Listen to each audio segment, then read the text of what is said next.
Bonjour à tous, on se retrouve pour Dead Island sur PS3, un jeu d'action-aventure type Survival Horror qui est sorti en 2011 sur PS3, Xbox 360 et PC, sorti en 2012 sur OnLive par Deep Silver et Techland.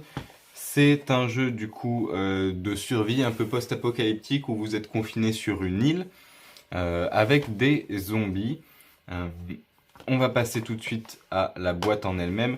On n'a pas de livret dans celui-ci, alors je l'ai acheté d'occasion, donc peut-être que le livret est manquant, je pense qu'il y avait un livret. C'est un petit peu dommage de ne pas l'avoir, mais c'est comme ça.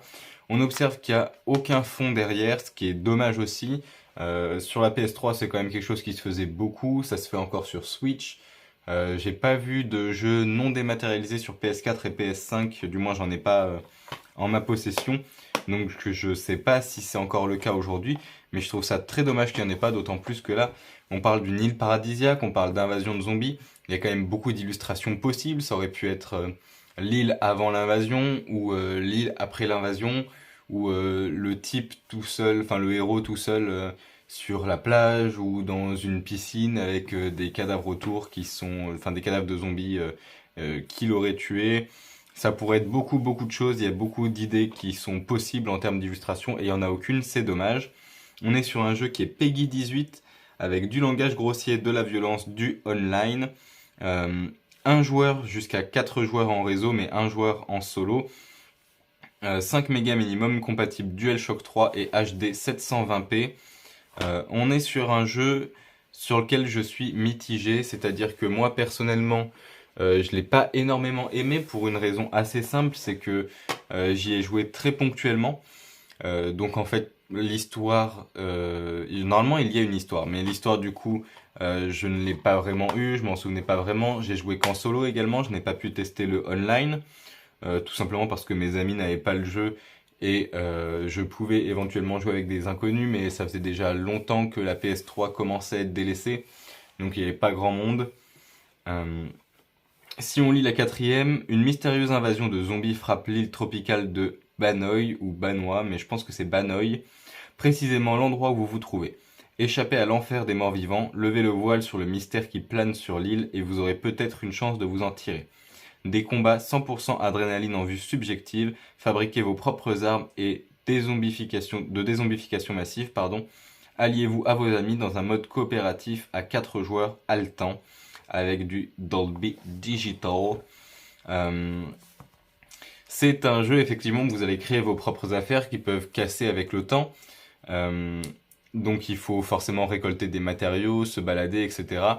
À savoir que si vous sauvegardez, si vous quittez, puis que vous revenez, les zombies que vous avez tués vont réapparaître. Donc c'est pas un jeu que vous pouvez, disons, finir étape par étape en tuant, sauvegardant, partant, enfin faisant autre chose une semaine, revenir et recontinuer directement où vous en étiez. Il va falloir retraverser les zones que vous avez traversées, il va falloir retuer les zombies que vous avez tués, etc.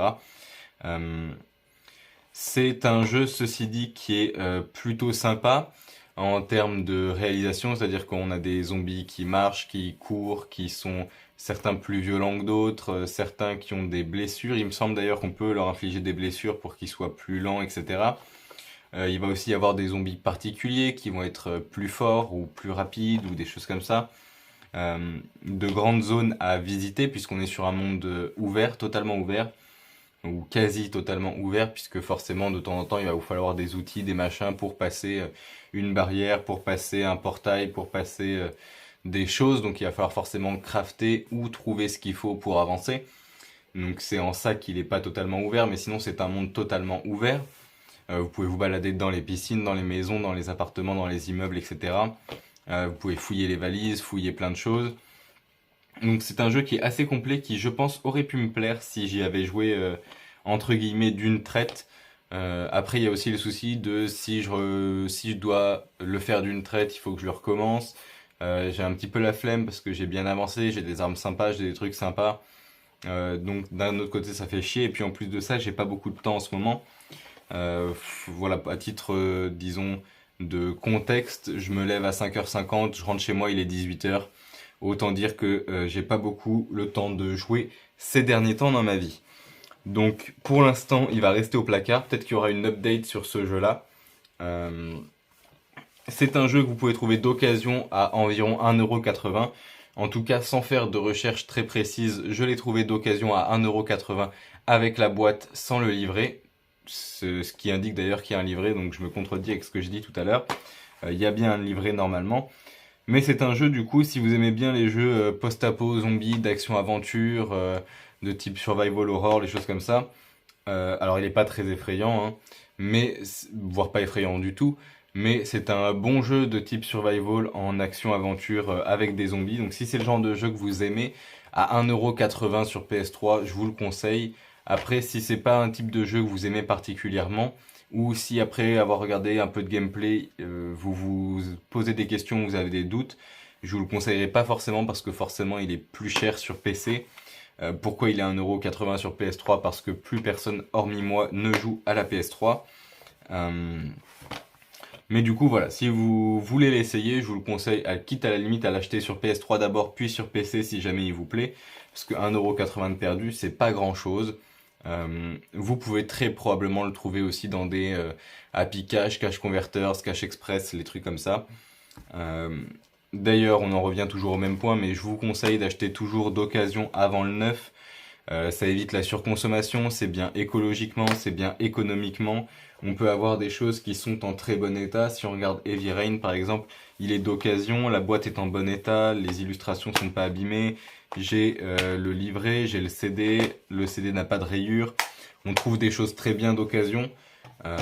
Donc ça vaut le coup d'au moins regarder sur tout ce qui va être jeux vidéo, tout ce qui va être, comment ça s'appelle, livres aussi, bande dessinée, les choses comme ça. On peut trouver de très bonnes choses d'occasion. Le reconditionné, j'ai un peu plus de doutes. J'ai effectué un gros achat de reconditionné qui, au final, a lâché pas mal de temps après, enfin un petit peu de temps après, en étant bien entretenu. Donc ça m'a mis le doute, j'ai jamais trop réessayé. Mais sur l'occasion, j'ai jamais eu trop de soucis. En général, je vérifie ce que j'achète et ça ne pose pas de soucis. Il y a toujours une petite garantie en général, du moins quand c'est en magasin d'occasion. Tout ce qui est ressourcerie aussi, si vous voulez de la vaisselle, des meubles, etc. Bref, on va pas s'étendre sur le sujet. Je pense qu'on a fait le tour de ce petit jeu. C'est un jeu qui fera probablement partie des jeux qui auront une update. Quand, je ne sais pas, peut-être dans 10 ans. Voilà, donc je vous le recommande dans certaines conditions, notamment d'occasion sur PS3 à 1,80 €. Autrement, regardez du gameplay avant, faites-en votre propre avis. De toute manière, faites-vous votre propre avis à chaque fois, n'écoutez pas aveuglément ce que vous disent les gens. Je pense que ça peut être un bon jeu si on se plonge dedans et si on aime ce type de jeu. Autrement, je le déconseillerais. Et je vous souhaite à tous une bonne journée. On a fait le tour. Salut!